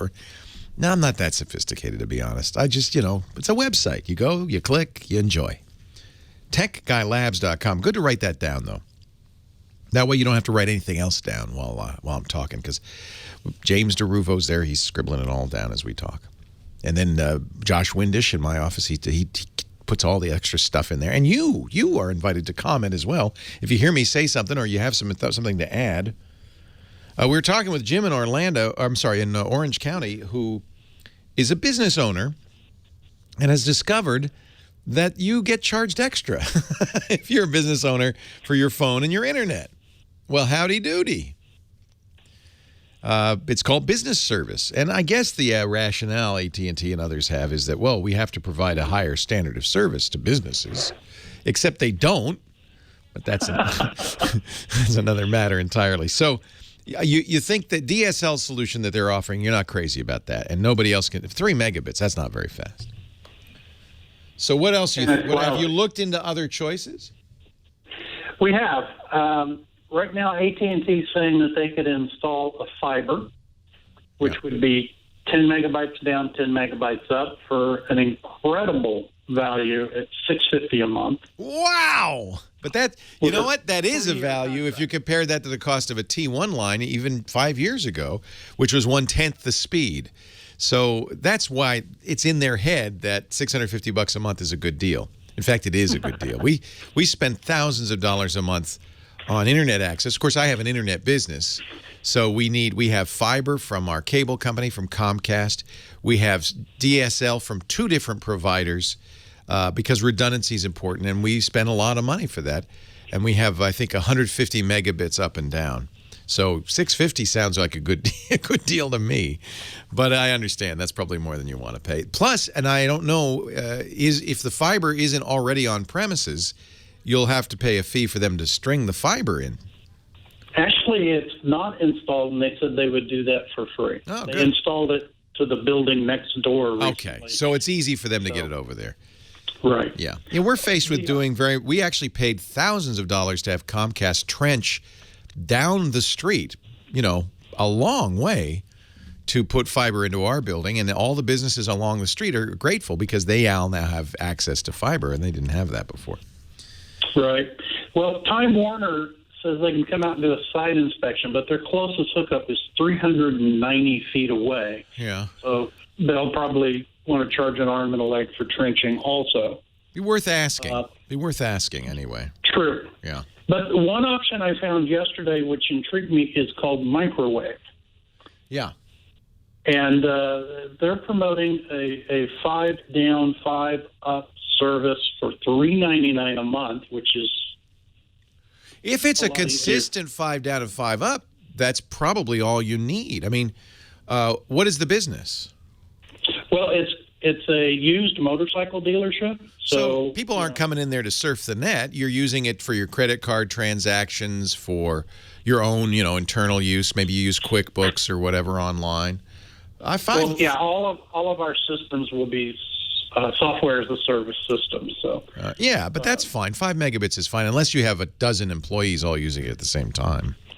Right. No, we won't have that. Yeah. 5 is pretty good. I mean, you can't compare it with your home service because the question is it's symmetric, which means and you should also inquire, and this is another reason business internet is more expensive, about a service level agreement, or SLA. Yes. That will tell you what guaranteed uptime they have and so forth. A microwave is line of sight. It can be very good as long as you don't get a tree in the way. Weather might impact it. If it's heavy rain or snow, it could easily break the microwave beam. That's how you're getting it. So somewhere in your vicinity, they have a transmitter that is microwaving right to a receiver on your roof or on your premises. It has to be outside. Okay. Microwave is a very good way to operate. Well, that's the one I was unfamiliar with. I looked at the satellite and ditched that idea right away. Yeah, no, you don't want satellite. Microwave would be better than satellite. Latency's low. It's just like wired, but there's no wires until you get to their receiver, and then it's wired from the rest of the... It's kind of... Maybe it's analogous to cell, but it's line of sight. It's very directional line of sight. They actually aim an antenna at you. Okay. I've a lot of people use microwave in situations exactly like yours. I would certainly ask get some customer references. You know, uptime is not merely determined by how well the technology they deliver the last mile. You know, that's the last mile, is that from their head end to you, their last mile is microwave, and otherwise not different from any other provider, in the sense that they may go up and down. Sounds like AT&T goes up and down a lot. And if they go up and down, it doesn't matter how good a connection you have on the microwave length, you're going to lose your internet access. So that's why an SLA, a service level agreement, is important. It'll tell you what their guaranteed uptime is and references. And if they're a business, they're going to have references. And you can just say, you know, call somebody, say, yeah, you have this MMDS microwave service. What do you think? I have heard very good things about it. I don't have it, but I know people who do. It's not uncommon. It tends to be more in metro areas, obviously. Gotcha. Yep. So if Time Warner is available, that would obviously be my best choice. Not necessarily. It's going to come down to cost again. They would trench cable out, just like, you know, a cable TV. You'd get, you know, you might get some benefits from having TV, as well as internet access. I just don't know. You know, it really, internet service is and the quality of it is very local. Time Warner's a national company, but how the service is in your neck of the woods is really very localized. So it's always good to ask around, ask neighbors. And you might even be able to get other people in your building to defer the cost of trenching. If you say, hey, we can do this, it's going to cost $5,000, would you be willing to kick in? Oh, that's a good idea. Yeah, because they get the benefit too. Once they get to your building or the neighborhood, then everybody gets it. So I'd inquire. I mean, this is worth research because it's going to be a fairly significant fixed cost for your business, and you want to make sure you get usable service. If you need software as a service, if your repair manuals and your diagnostic stuff is all online, you can't afford to go down. True that. You need reliable service. This is a very interesting problem, but I think research will get you a long way on this. Well, I always defer to, you know, the best resource I have, and I always felt you were that. Well, I can tell you a little bit about microwave, but I just can't tell you how it's going to be in Orange County. Gotcha. One thing before I go, I was listening on hold, and you spoke about having the ability to rewind video and solve an argument between you and your wife. I don't have it. I wish I did. Okay. After 25 years of marriage, I can tell you the last thing you want is the ability to prove she is wrong. Oh, what am I thinking? You're absolutely right. There's only one answer. Yes, dear. You're right, dear. No, you're absolutely right. What was I thinking? Yeah, that's not something you want. Well, I have the tape right here. Oh, yeah? Well, I got something right here for you, buddy boy. Good point, Jim. Yeah. Thank you for the great marital advice. My wife's sitting across from me right now, and I'm sure she's nodding. Thank you, Jim. Have a good day. You too. Take care. She runs my business. So it's yes, dear, every time. 8888 Ask Leo. Leo Laporte, the tech guy. Happy wife, happy life.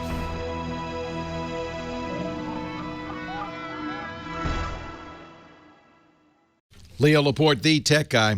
8888 Ask Leo. That's the phone number. George in Germany, in Konstanz, Germany. Hello, George.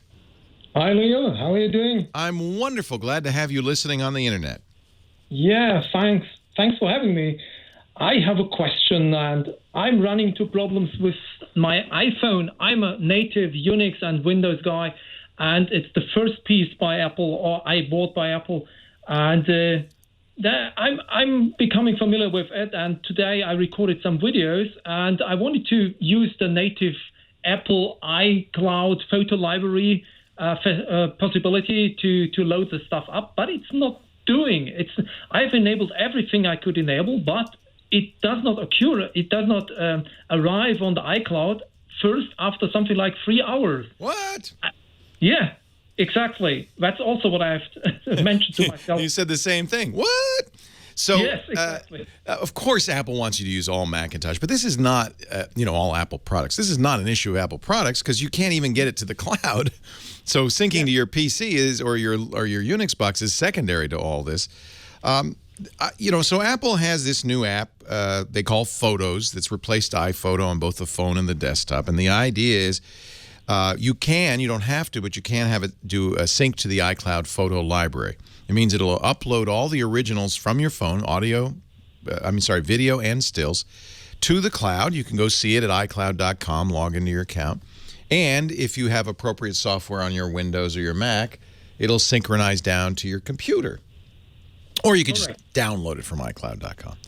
Here's my suggestion. I mean, you've already, I'm sure, gone in and you looked at the settings. You turned on the iCloud photo library. You made sure that you enabled it. I guess the Niners just won, right? I just hear screaming in the other room. Sorry.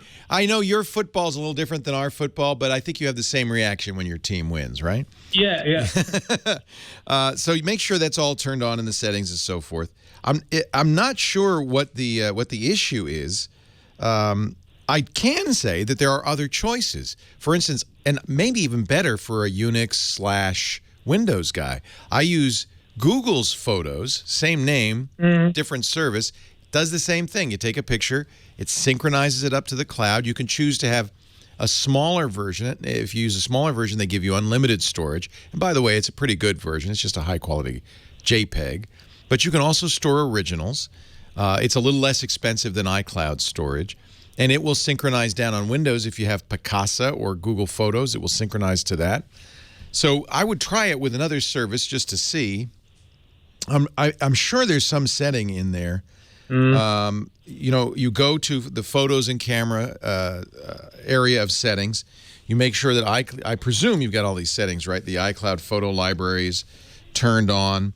You can decide whether you want to optimize phone storage. That's what I would do. That means instead of downloading originals to your phone, originals from other sources, it uses size-appropriate files that save little space locally.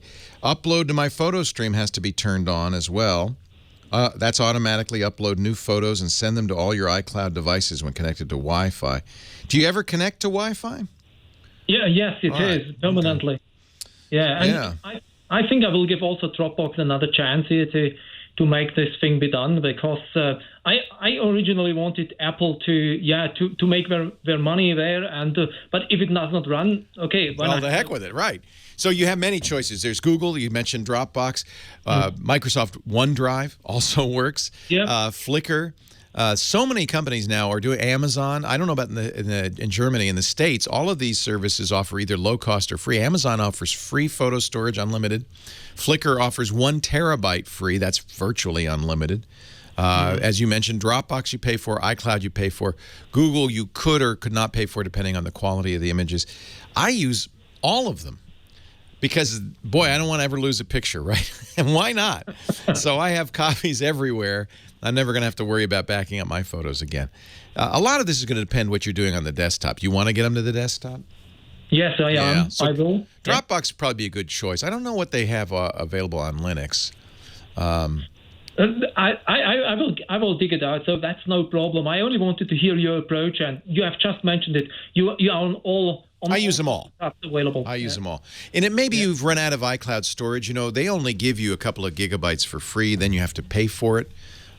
It's not expensive, but it's not the cheapest out there either. It's in the U.S. $1.99 for 200 gigabytes, $1.99 a month. That's the service level I pay for. But you know, when you're getting a terabyte, 5 times more free from Flickr, $1.99 a month sounds like a lot. So I think that there's a lot of good choices. Again, Amazon may not make that available in Germany. I know there's a lot of restrictions, geographic restrictions, but there's some good choices. Hey, I'm so glad you listen, George, in Germany. It's great to have you. Thank you for your advices and support. Yeah, it's great. Have Auf Wiedersehen. Yeah, danke, gleichfalls. Okay, bye-bye.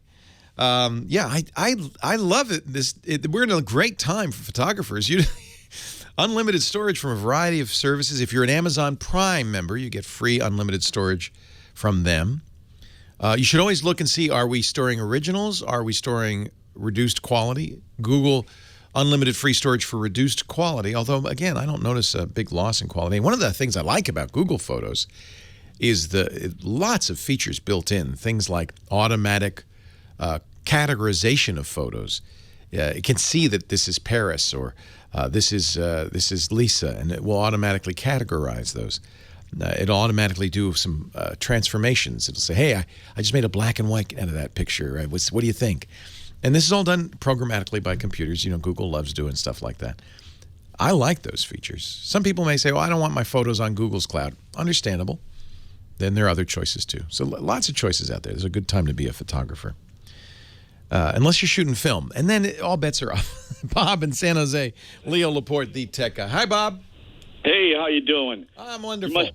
You got to be excited. At least they won for a change. Well, at this point, it doesn't much matter, but it is nice to see a win, especially against a great team like the Bears. That's true. At Soldier Field. Yeah. Yeah. Yeah. Well, I knew they won. I wasn't looking, but I heard a scream from my wife down the hall. So. Yeah. Well, I was watching, but I wasn't paying any attention, and I heard you. And anyway, overtime victory. Yes. We don't like to mention that because I don't want anybody to turn off the show. Oh, right. Yeah. So we can talk baseball then. Yeah.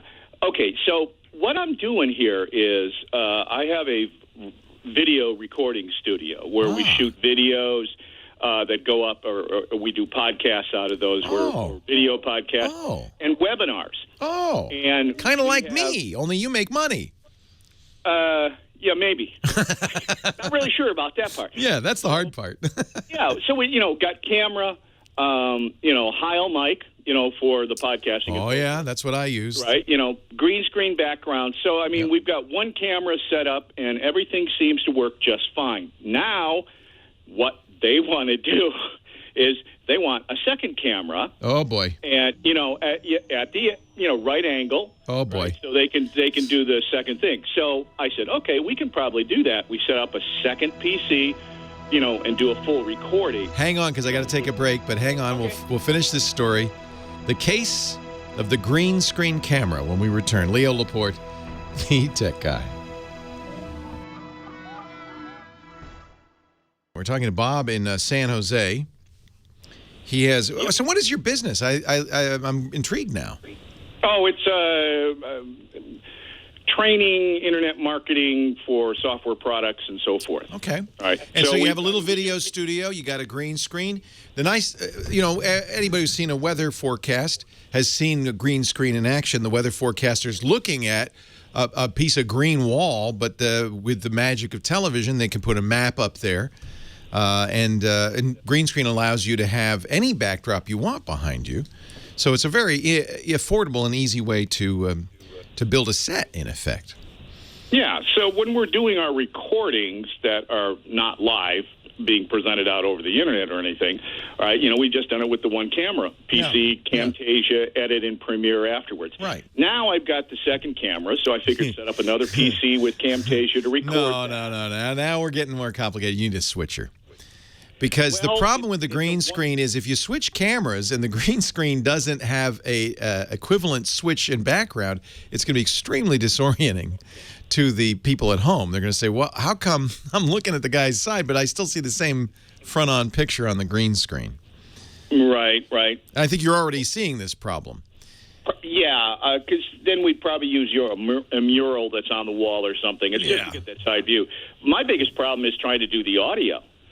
I've got one mic that's got to go to split to two places. So what we do is we use a switcher, which means you have one device, multiple cameras, multiple microphones. As you're shooting, in fact, it saves you time in edit because as you're shooting, if you wish, you could switch cameras. You're recording the output of the switcher, so those switches will get preserved as the final version. You can also record independently if you wish and do the edit later. That's what you're doing right now. Yeah, because normally there's only one person, the one behind the camera starts everything. But they want two cameras, so they're starting to get in this notion that you're going to switch from time to time, right? Correct. Right. Yeah, from time to time. Yeah, I mean, you can go. We use something called TriCaster. It's from a company called Newtek, Newtek. They have a variety of solutions, some very inexpensive. If you only have two cameras, you can get one of their simpler boxes. They have the green screen built into it. So that makes it easy because you still have a green screen. You can put any image you want behind them. And when you switch cameras, it handles all of that automatically. You can have multiple cameras. You don't need a mural anymore. You still can have that green background, but it'll handle all of that. TriCaster is not the only solution. It's the one we use. We love it. We're big fans because I run basically I run a TV station, an internet TV station using the TriCaster. But the one we use is a little more expensive. It's like a $25,000 unit. But you can get Blackmagic also makes inexpensive video switchers under $1,000 that are excellent as well. There are many other companies that do that. I like Blackmagic and I like NewTek, so I would look at both of those. And I think your system would be, I know you as you said, we're trying to make money at this, but if you see this coming down the road, the complexity building up a little bit, this might be a prudent time. Same problem if you have audio going into one computer and then audio going to another computer. You've got to synchronize the audio, you've got to synchronize the video. It gets complicated. The TriCaster has a mixer built in and handles all of that. Yeah, the problem is just that it's one person doing this. Yeah. So, but why do they want a second camera? Oh, to give the second view, to give it variety. Prettier. Yeah. Well, basically it's like B-roll. Yeah. So. Yeah. I don't know what the least expensive TriCaster is. I do know that Blackmagic offers solutions under $1,000. I don't know if they have green screening or keying, as we call it, built in. Yeah, we could probably live without that. Yeah, we build sets. I want physical sets because as good as keying is, there's always a little bit of a digital artifact from it. Maybe your hair looks a little green around the edges, things like that. So we use physical sets. I like doing that. But there are lots of choices out there. Would make your life a lot easier. Yeah, especially since I have to do most of this remote. So I set it up, ship it to them, and they set it up. Oh, wow. Yeah, and you don't want to ship at the point where you're buying 2 PCs, 2 cameras. I mean, you're really almost there to the cost of a TriCaster, and it's going to be so much easier. Right. Okay. Yeah, I would take a look at that. It's the same thing with the audio. So he is using Camtasia. You might want to step up if you're going to continue to use a software solution. You can have multiple cameras and do it in software with Wirecast. We use that in the studio as well, and VidBlaster. Both of these companies offer software solutions around about $1,000 that'll allow you to use one computer with multiple inputs. That will also simplify that software switching. And in fact, it does keying too. I have to say I love the TriCaster for reliability, but price can add up. So VidBlaster is one. That's I think a German company, and Wirecast is the other. They've been doing this for a long time for a lot of video podcasters, as a matter of fact. Yeah, this is a question that we are always examining and thinking about, because we always want to get better. Arnie in Palm Springs, Leo Laporte, the tech guy. Hi, Arnie. Hi, Leo. Good to talk with you again. And I have a problem that I can't believe I'm the only one that has it. I must have approximately, well over 100 carousels of Kodak slides. So did I. Well, not so many, but I had a few, yeah. And obviously, I'm at a point where I'm trying to digitize them. It was frustrating because my mom had them, but I had the projector. And she said, well, if you ever want to have a slideshow, I'll just send them out. And I said, that's not going to work. And then, of course, only one person can have the slides. So if my sister wants to have a slideshow, we got to send the slides there and the projector. So, yes, digitizing them is clearly the right answer. Now, my big question is there something that will take a Kodak carousel tray of slides? Wouldn't that be awesome? And just one by one go through the carousel. Exactly. Oh, I don't know of one. That would be an interesting product. I got something from the Hammacher-Schlemmer catalog called Power Slide. Yeah. And basically, it takes a rectangular tray of slides, which means I have to take them out of the carousel and put them into the rectangular tray. And then, all of a sudden, I did get to digitize them, and they came out lousy. Yeah. And I called up Power Slide, and they said, this doesn't work very well with Kodachrome. Oh, please. Oh, what? I mean... nobody ever used Kodachrome. No, who heard of Kodachrome slides? That's crazy talk. Okay, well... There was Ektachrome and Kodachrome, and that was about it as far as I know. Okay, so obviously that's in Hammacher Schlemmer. There are companies that make these automated slide scanners. I'm looking at one on Amazon for $1,000 from Pacific Image Electronics. It doesn't take carousels, alas, but not so hard to move the slides into a separate kind of tray. What we did with mine is I took them to a service bureau. Now, you have an awful lot of them. It might not be affordable to do that, but it was sure. It was like, hundreds of dollars. Well, yeah, we spent maybe $600 to scan the family slides, but now we all have copies of it. It's awesome. That's probably the better solution. Leo Laporte, the tech guy.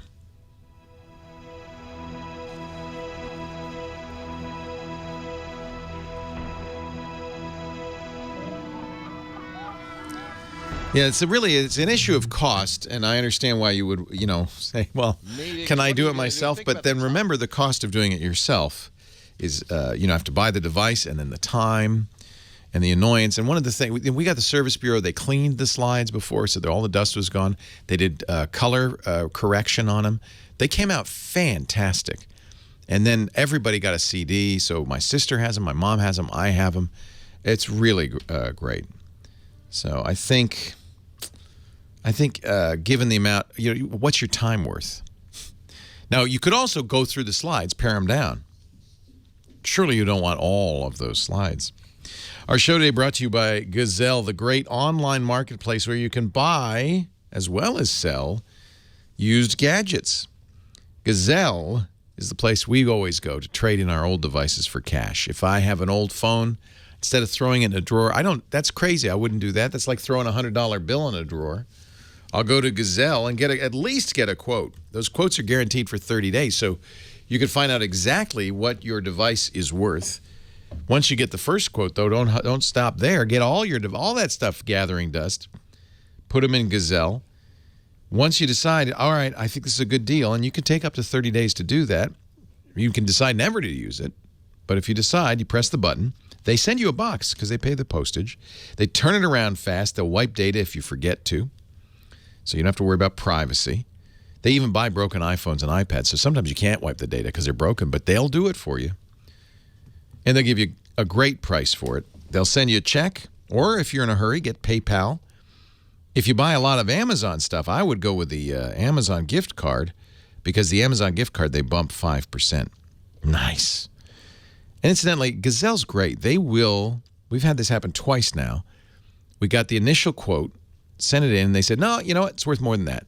And they sent us like $50 more, which is really nice.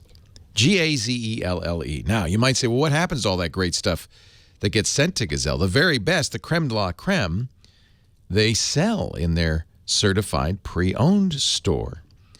Now, everything in the store has been, of course, thoroughly gone through. They have a 30-point check list to make sure it's fully functional, no scratches on the screen, things like that.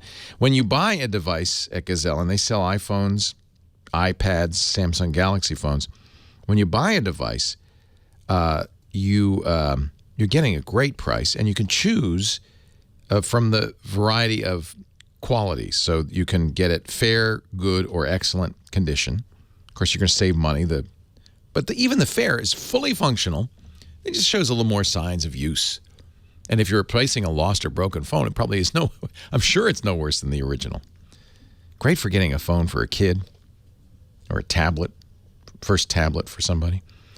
Devices available for support by major carriers like AT&T, Verizon, T-Mobile, and Sprint, but you never have to worry about your contract. There's no contract.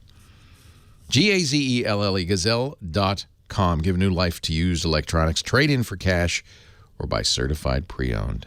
At Gazelle.com today. Really great people, too. Gazelle.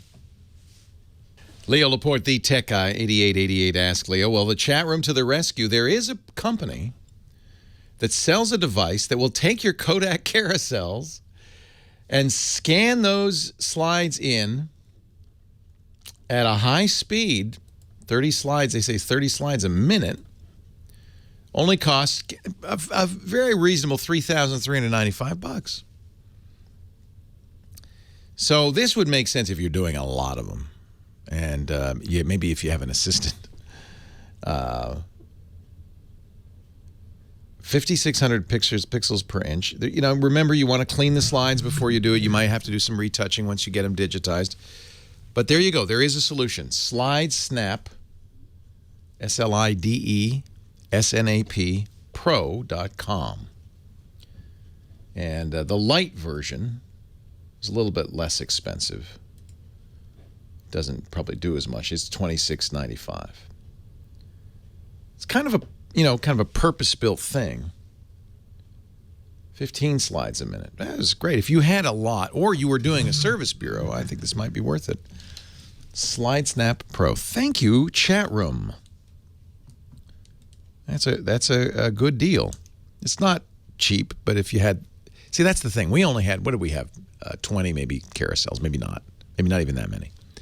10, 15 carousels.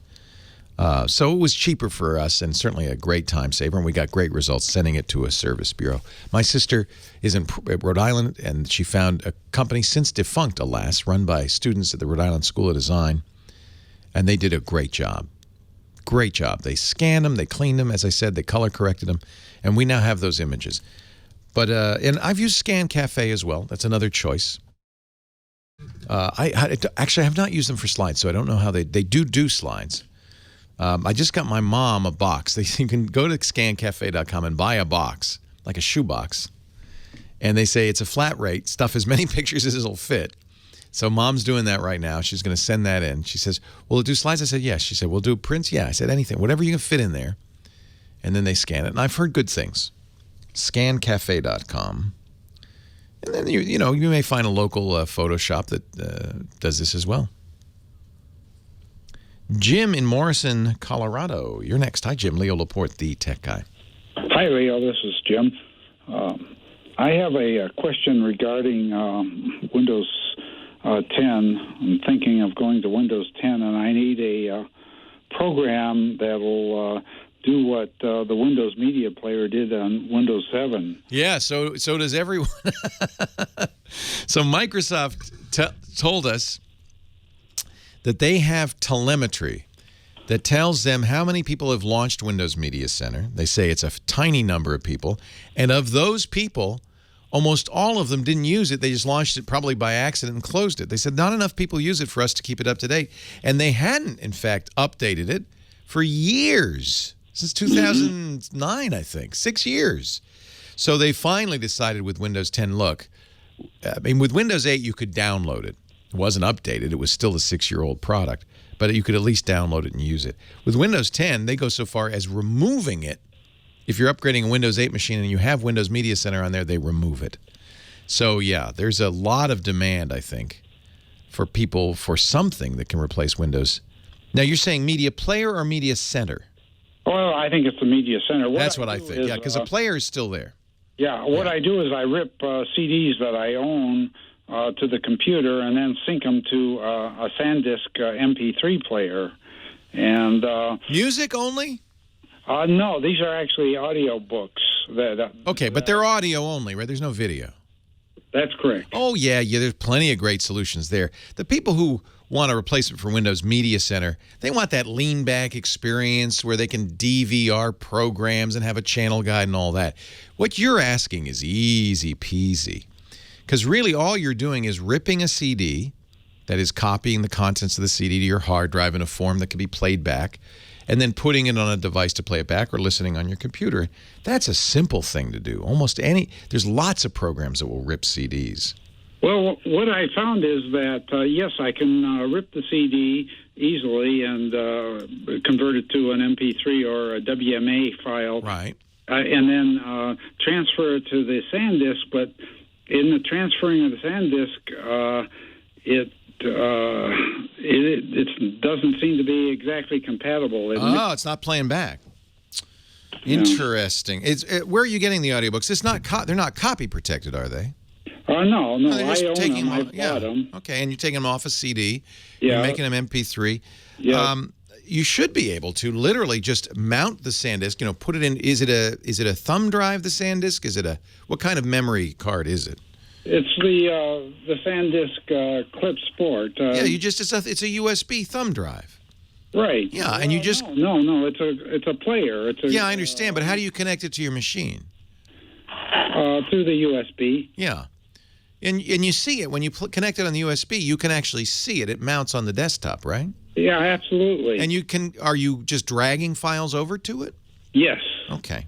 That's the problem. Is that I think it's the problem with the header on the files that I drag over isn't complete. It wants to see the artist and the. No, of course not. That information's not there. Right. Yes, I get what you're saying. Yeah, what you can easily remove, take the data file on the CD, turn it into an MP3. What you're missing is the metadata. Are you able to play it? Oh, yes. Oh, okay. So it's not that you can't play it, but you just don't see the album art and there's no order. You want chapter 1, chapter 2, chapter 3. That's called metadata. Yeah. And so whatever it is that's ripping your CDs is not able to figure out the metadata. That was one thing, actually, Windows Media Center did well. It would go out to an online database, probably CDDB, although I'm not sure, and say, hey, what is this CD? And then it would get that information and would add it to the MP3. So what you want is some program that will rip music and preserve the what we call metadata. So let me think. Actually, let me ask the chat room what they recommend.